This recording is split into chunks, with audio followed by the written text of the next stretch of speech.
All right. Good morning, Chair Postman, members Garrett and Vollendorf, staff and guests. The lobbies are open and the recording has begun. Thanks, Justin. Good morning, everybody. We're going to convene the Liquor and Cannabis Board Caucus meeting for Tuesday, February 28th, 2023.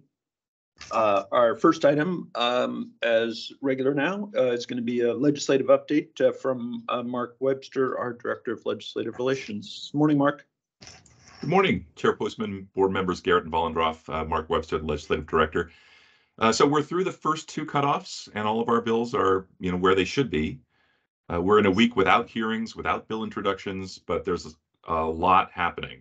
The legislature will be on the floor most of this week and a bit of next week. How long they go each day isn't really known, but managing those sessions is a big concern for leadership. And I think some of our bills in the past have gotten kind of tripped up at this stage. So we want to make sure we do what we can to make it as easy for the legislature as we can.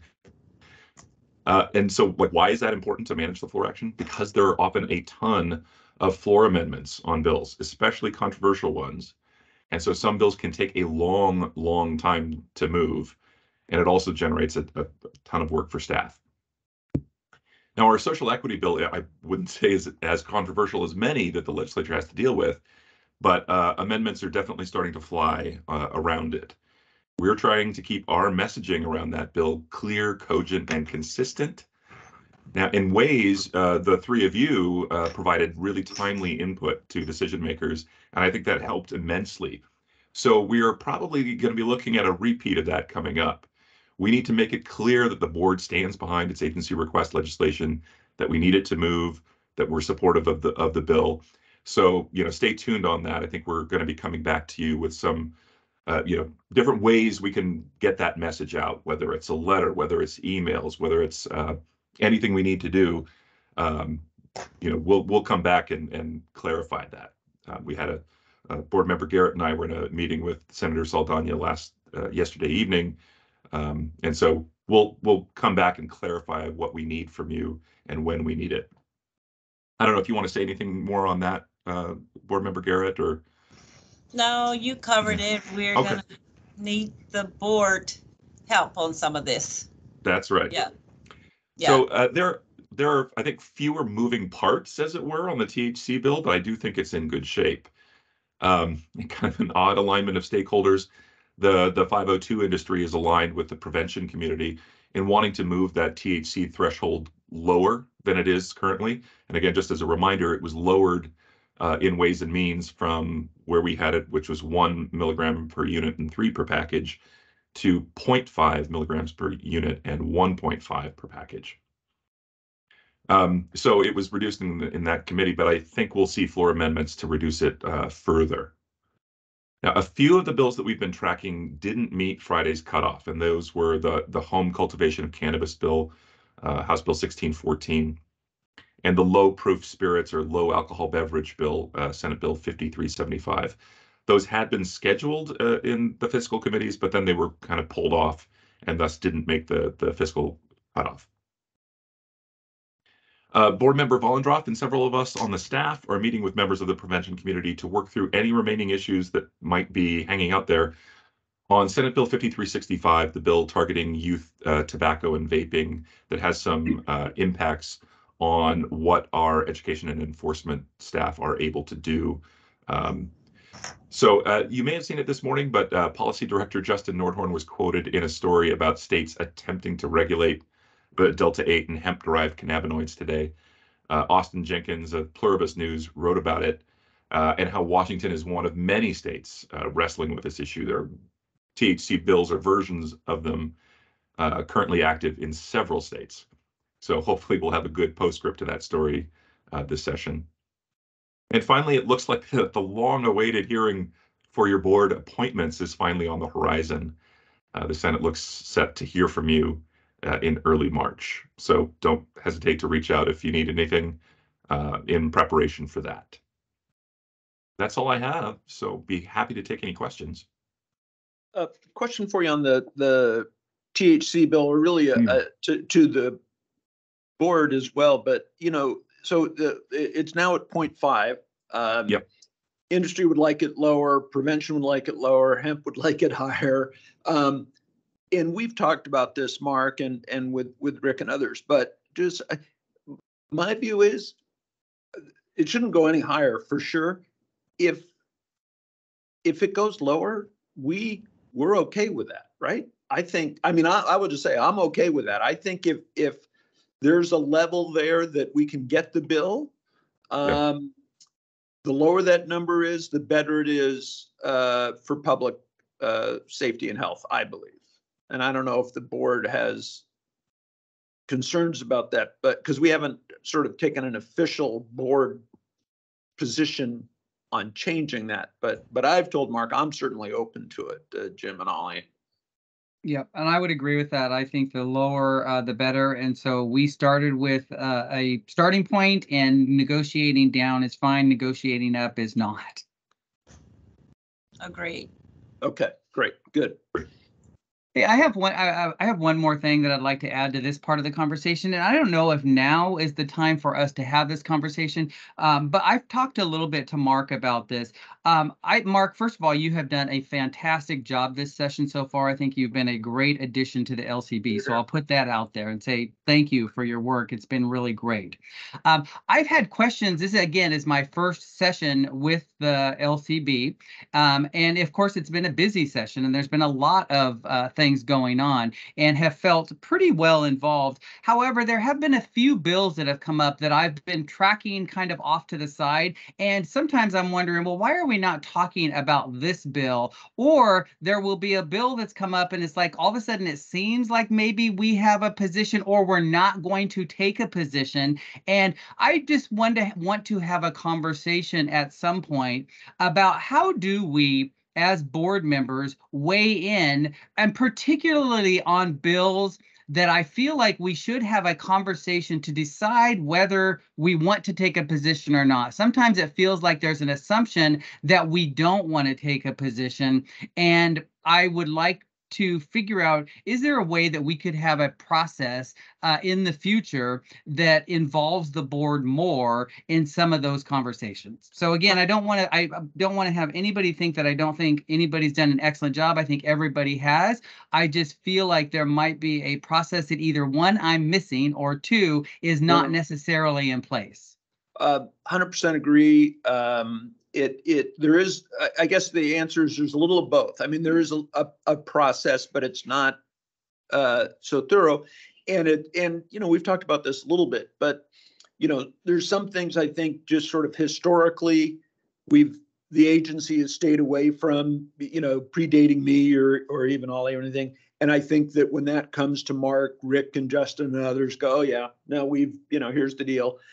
And it just sort of falls to the side. And I would say, generally, they seem like those are the right calls to me. So that's the first level of filter. Then there's some that come to me just because I'm meeting with them regularly, and you two are not able to do it in the same way. But like the conversation we just had, or the brief comments we just had about lowering the level on the THC bill, I think really the best way to have that conversation, Jim, is here at a caucus like that.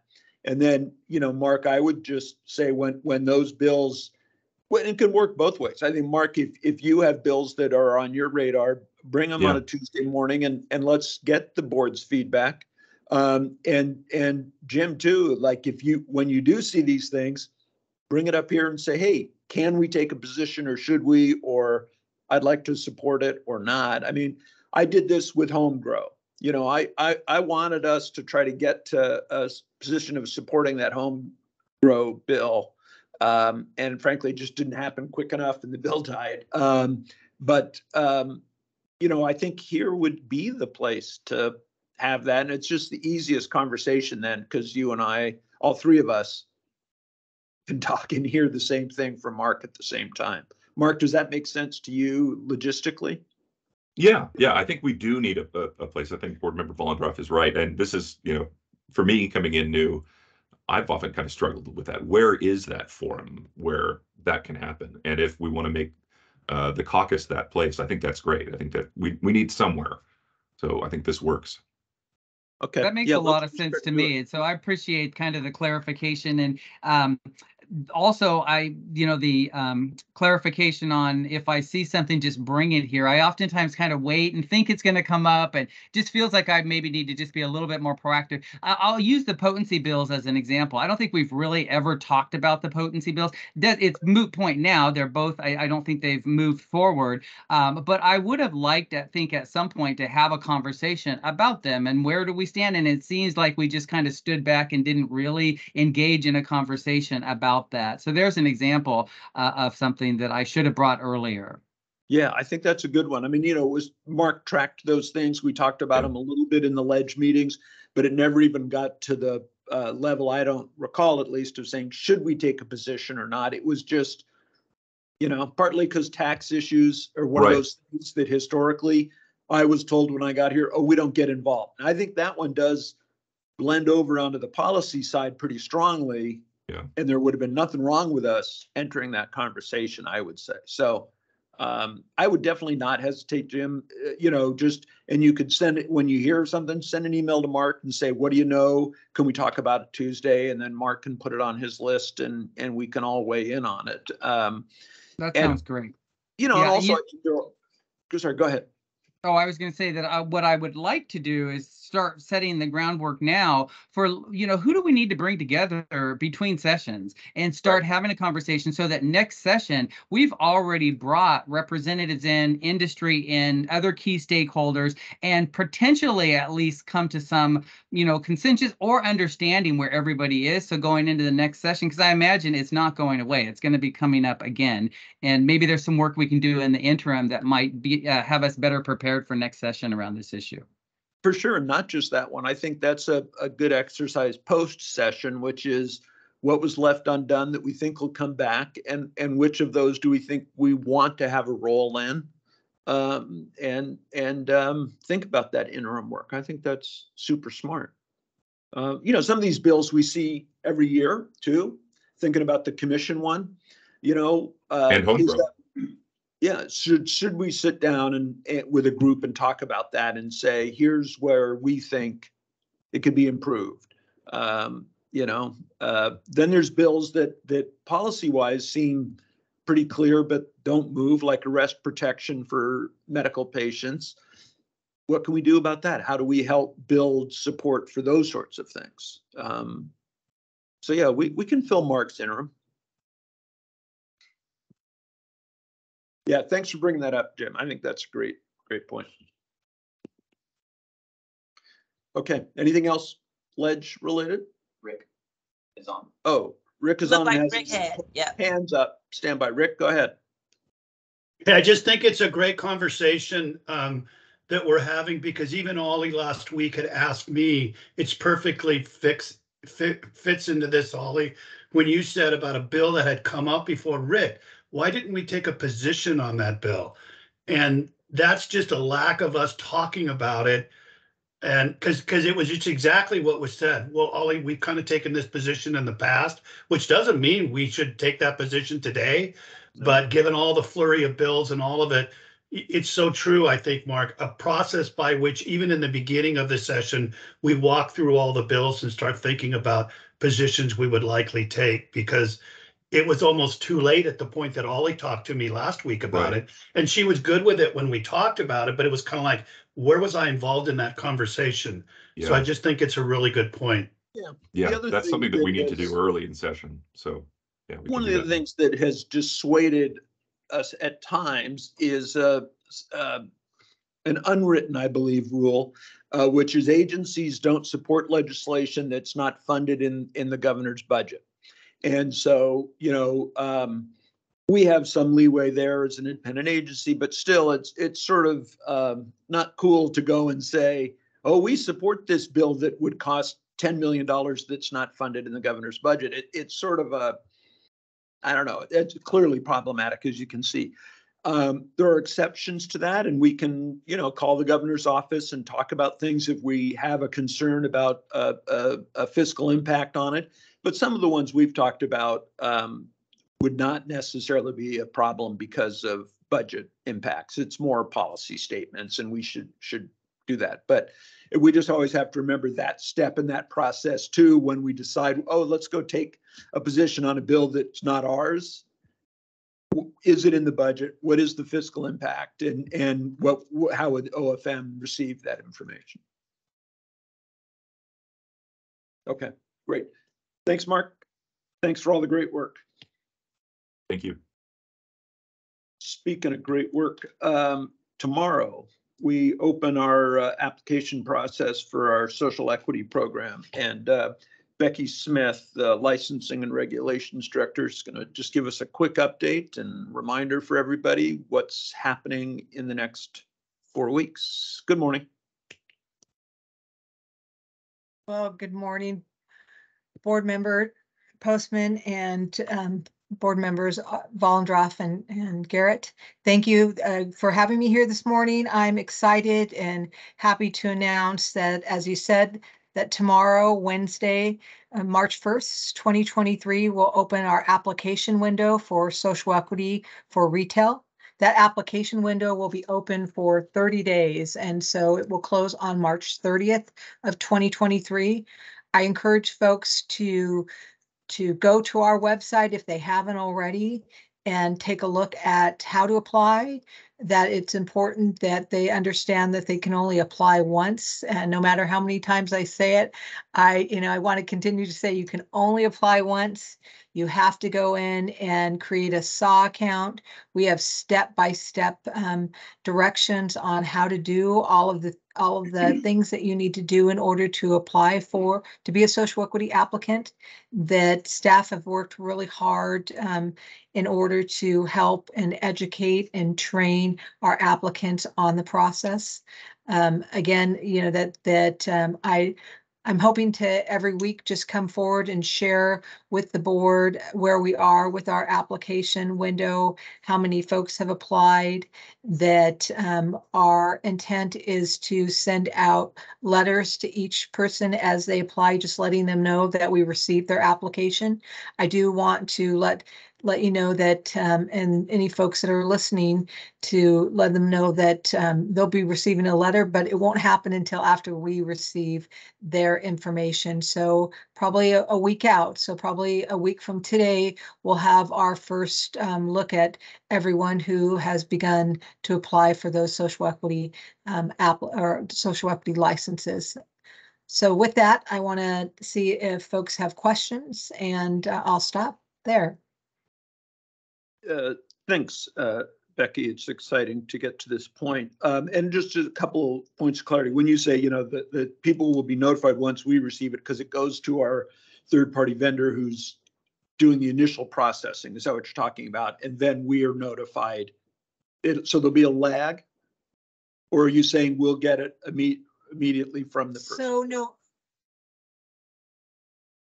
So we'll get it immediately from Business Licensing Services. We usually receive a list of each week of who's applied. We won't be sending that information in its entirety until the application window opens.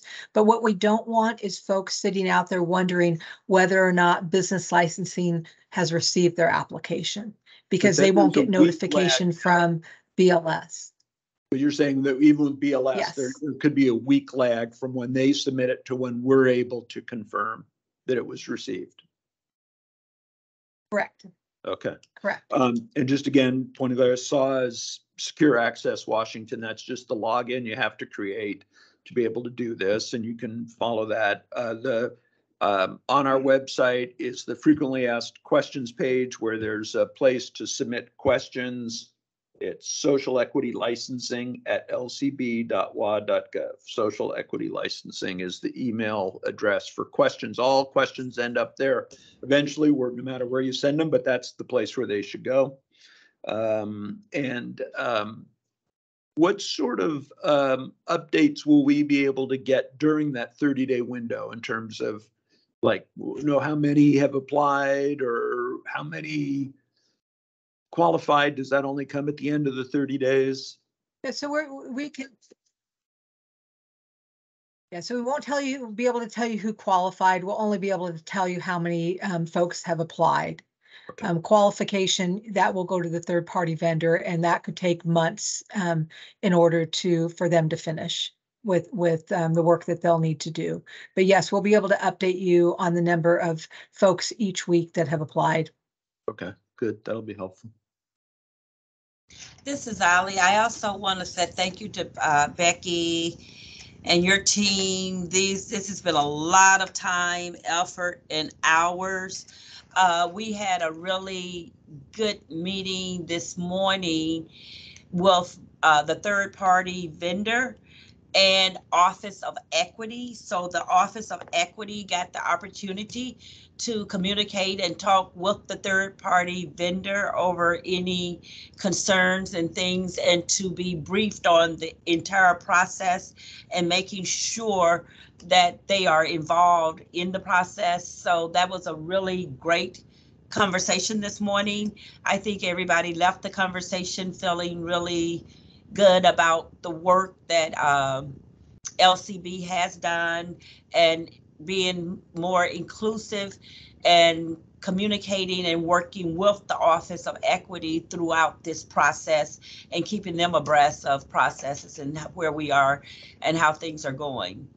And the third party vendor was very complimentary of the LCB, their involvement in working with them, not being just hiring them and say, here, take this, run with it, check the box, go do it. That it has been really a great collaboration with the third party vendor, the LCB, and now bringing in the Office of Equity. So it was a great conversation this morning. Long conversation this morning, but great conversation this morning. That's great. And I'd like to just also add my thanks and, the hard work and acknowledgement of the hard work that you guys have done. I did have one question, a follow-up question, Becky, to something you talked about earlier, and you've brought it up multiple times, so I know it's important, and that is that people can only apply once. My question about that is, what happens if somebody does, in fact, apply more than once? Do we take their first application and the second one is nil, or do they both get kicked out? What happens if somebody actually does that?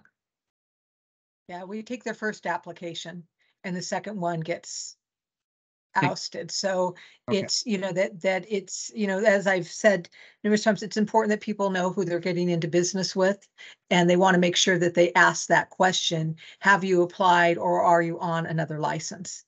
And it doesn't matter whether they're 51% ownership on that license or 41% ownership or 10%. They can only be on one license.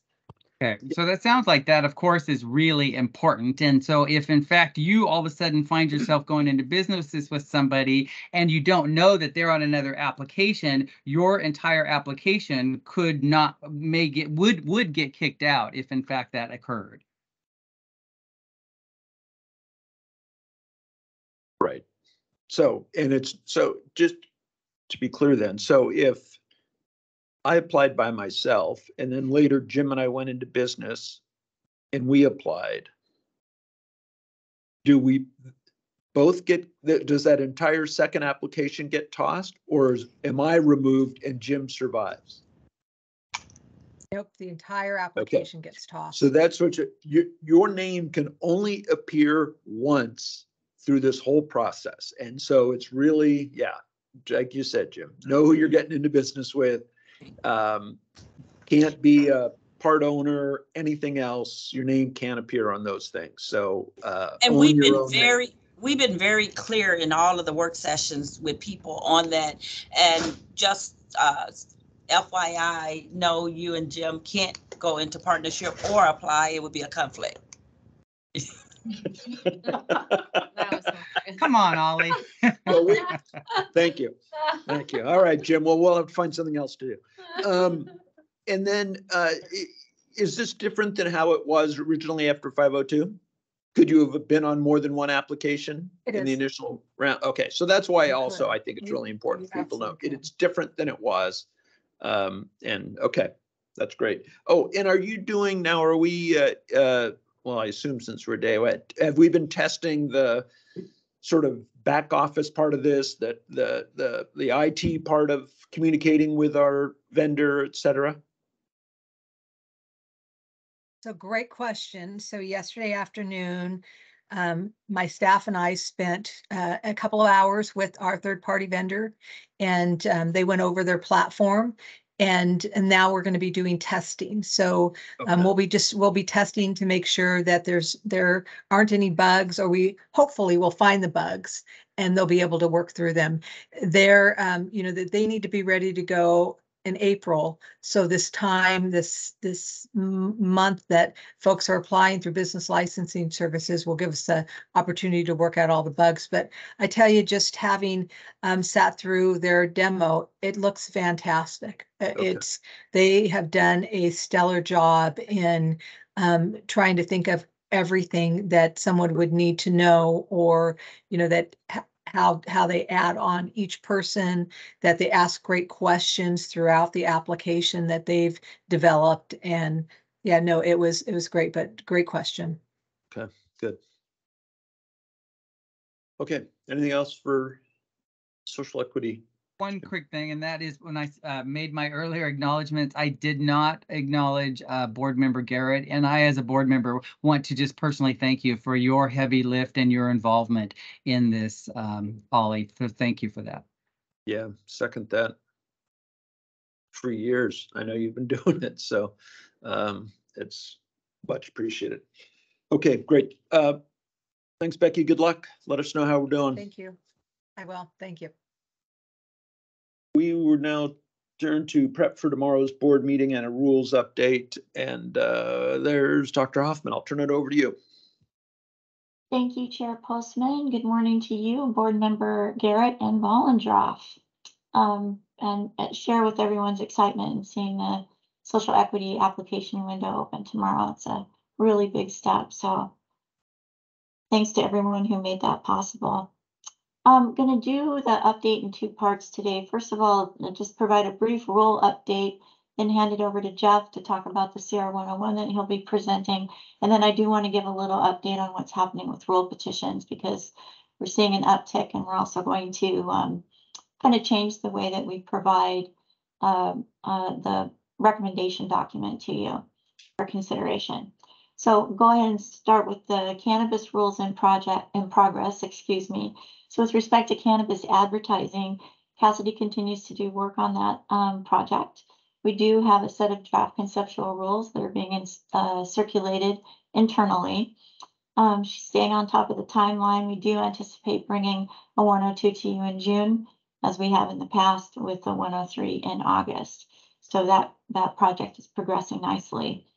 With respect to minors on production facilities, no changes there at this point from the last time I updated. Still hope to bring the 101 to you by late April, and that would have the project done by late November. So work continues there. Jeff will brief you on the 101 for cannabis samples and then provide you with a timeline there. And then wanted to share that I'll provide an update on Canopy and the pathway forward there in next week's caucus. So a little more internal conversation happening, but I will have a robust update to provide next week. So questions on cannabis rules in progress at this point. I'll move over to other. Okay, so with respect to alcohol, on the Mass 13 rule petition that Daniel is working on putting into a CR 101 package, I think that package will be shared with the board probably this week, and is scheduled for presentation to you formally during a board meeting, the board meeting on March 15th. And so under that timeline, he'll bring the 102 in late June with possible adoption in early August. So that project is coming along nicely. Jeff will be bringing a private club membership petition to you in the form of a 101 in the coming weeks. That was just assigned to him last week. So I'll have some firm dates on that for you in the future. But that has been assigned, and we will see a 101 package on that very soon. And then with respect to general rulemaking, Daniel continues to work on the cloud storage project. We're working on a very brief survey to kind of scope stakeholder sort of ideas about cloud storage. So Daniel's working on putting together a survey there, and the timeline hasn't changed for that project at all. 102 mid-May, early May, and then final adoption hopefully mid-July. So that's it for the rules update. Any questions on any of that? And I'll kick it over to Jeff. Okay. Good. Go ahead, Jeff. Thank you, Kathy. Good morning, Chair Postman, Member Garrett, and Member Vollendroff. At tomorrow's board meeting, I will present a CR 101 package to initiate rulemaking to consider updating WAC 314-55-096. And this is a rule section concerning cannabis product samples. So for a brief background of the CR 101 package, the board accepted a rulemaking petition on August 31st, 2022 from Vicki Christopherson of the Washington Cannabis Association to consider rulemaking for possible updates to cannabis sample rules concerning vendor, educational, and internal quality control samples of cannabis products.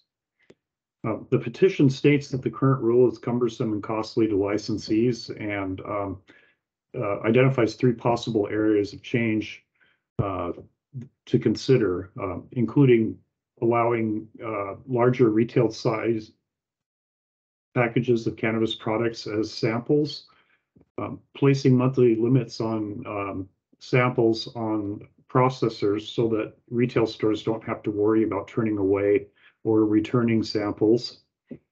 And a third area of interest in the petition was a consideration of removing the internal quality control sampling restrictions that are included in subsection 4 of the WAC. Although there could be some potential risks in changing the sample rules, it is appropriate to explore how these changes could streamline business practices for cannabis licensees. And in looking at some of the other states, Michigan and Oregon do allow trade samples of cannabis products. Utah and Montana don't, and so there seems to be a mixed take on this among other states. So the CR 101 will be published in the Washington State Register on March 15th if it is accepted tomorrow. We foresee a CR 102 package coming before the board on May 24th, 2023, and a possible date for a CR 103 filing of August 16th of 2023. So I'd be happy to answer any questions you have about this CR 101 package, and I'll be presenting it in more detail tomorrow. Can you just tell me a little bit about the quality control piece? You said it would also call for changes in the internal quality control processes or practices. Quality control. I don't really see. Okay. Yeah, I don't. I might have missed her. Yeah, I think it was step 2 of the, no, step 3 of the 3 things you mentioned, Jeff. Oh, yes. Yeah, they've asked for consideration of a streamlining of subsection 4 of the WAC to make the internal quality control sampling restrictions more consistent with those that breweries have, so that they're permitted to take samples along the way of the product that they produce. So that was the interest in the petition to consider loosening up the sampling restrictions that are currently in rule. And it's not, it's just for safer quality, not quality control in terms of lab testing, but quality control in terms of production standards. Thank you. That's why I was confused. When I hear quality control now, I think of testing, but okay, thank you. Okay, thank you. One thing that I'll be looking for along the way is input from producer, processor, and retailer, so that we make sure that we're getting feedback from all different levels of the industry side. So just keeping that in mind. Okay, yeah, thank you. That's a great thing to remember. Yeah, okay. Okay, thank you. Thank you for that. Appreciate it. All right, thanks, Jeff. So just moving back to rule petitions. As you know, we've already received 2 rule petitions regarding cannabis rules this year. And since we last met, we received 2 more petitions that have to do with alcohol rules. The first is a request to allow restaurants to have wine lockers where customers can hold wine products that are either purchased from the restaurant or they're wine products that they wish to bring into the restaurant stored in a locker. So that was received last week. Yesterday, we received a petition that has to do with acceptable forms of ID and is a request to add global entry cards to the list of acceptable forms of ID. Right now, we already allow passports, Nexus cards, those kinds of things, but they want to add global entry. So just want to make you aware of those. We'll bring recommendations or a recommendation document for you to consider towards the end of April for both of those. But I wanted to talk a little bit about our process to bring a recommendation to you. Up to now, we have always worked internally with our divisions to develop a recommendation to the board and don't offer any options about other things that the board might consider in terms of should you accept the petition, should you not accept the petition, are there any alternatives? And we'd like to move to a model where we get away from providing a recommendation and instead offer you the options. So in the rule petition responses that we provide to you, so those will be the first 2 that will come to you will be on the medical cannabis endorsement or the endorsement of stores that sell medically compliant product, right? So that is the request that would for the board to consider something in rule that would have a discontinuation process to allow those businesses to either surrender their endorsement or for the agency to ask someone to surrender their endorsement if they're not using it, if they're not selling medically compliant product, or they don't have any consultants working with them, right? And then the other petition had to do with an alternative in terms of the exchange of money when cannabis is sold from a producer processor to a retailer or something like that. So allowing like 3 days for a check to arrive in the mail or something.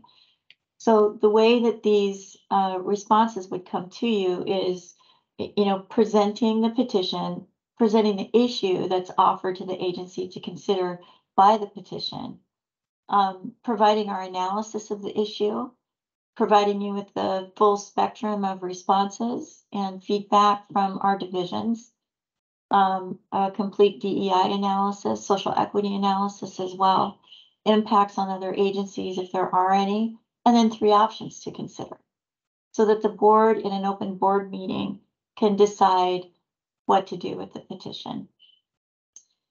We feel that this is going to even enhance the transparency of our deliberative processes within the agency and also really gives a great idea, we think, of the options available to the board. And of course, the first option is always not accept the petition. Second option is accept the petition and engage in rulemaking. And then the third option is, typically to do some other form of addressing the issue. So that could be issuing guidance, addressing the problem in some other way. But we want to discuss the risks and benefits of each of those options with you. That'll be a part of the document that we provide to you. So it'll give you some things to think about when we bring the presentation to the board on a particular rule petition.